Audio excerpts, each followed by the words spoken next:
Israel और पलिश्तियों के बीच युद्ध की तैयारी चल रही थी। दोनों सेनाएं आमने सामने पहाड़ियों पर डटी हुई थीं। हर दिन पलिश्तियों की ओर से एक विशालकाय योद्धा मैदान में उतरता। उसका नाम था गोलियत। वह असाधारण रूप से ताकतवर था। सिर से पैर तक कवच पहने रहता और ऊंची आवाज में इसराइल की सेना को ललकारता। गोलियत चिल्लाकर कहता, तुम में से कोई वीर है तो सामने आओ।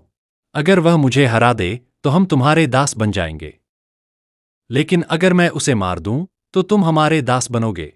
गोलियत की इस चुनौती को सुनकर इसराइल के सैनिक और राजा शाऊल डर से कांप उठते थे। कोई भी उससे लड़ने का साहस नहीं करता था। उसी समय एक दिन एक चरवाहा लड़का अपने भाइयों के लिए भोजन लेकर युद्ध के मैदान के पास आया। उसका नाम था दाऊद। उसने गोलियत की बातें सुनी और देखा कि पूरी सेना भयभीत है। दाऊद को यह देखकर बहुत दुख हुआ कि कोई परमेश्वर के नाम पर खड़े होने को तैयार नहीं था। दाऊद ने कहा, यह अजनबी योद्धा कौन है जो जीवित परमेश्वर की सेना को ललकारता है? मैं उससे लड़ूंगा।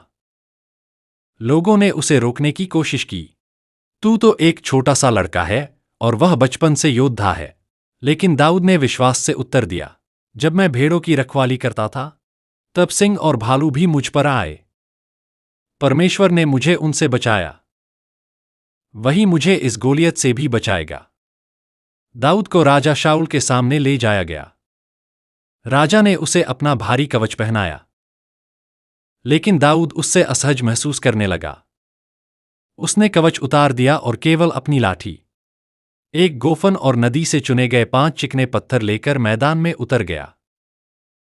गोलियत ने दाऊद को देखा और उसका मजाक उड़ाया, क्या मैं कुत्ता हूं कि तू मुझे लाठी लेकर मारने आया है? तब दाऊद ने निर्भीक होकर कहा, तू तलवार, भाला और ढाल लेकर आता है, लेकिन मैं सेनाओं के परमेश्वर के नाम से तेरे विरुद्ध आता हूं। आज वही तुझे मेरे हाथ में देगा। दाऊद ने गोफन घुमाया और पूरी शक्ति से पत्थर फेंका।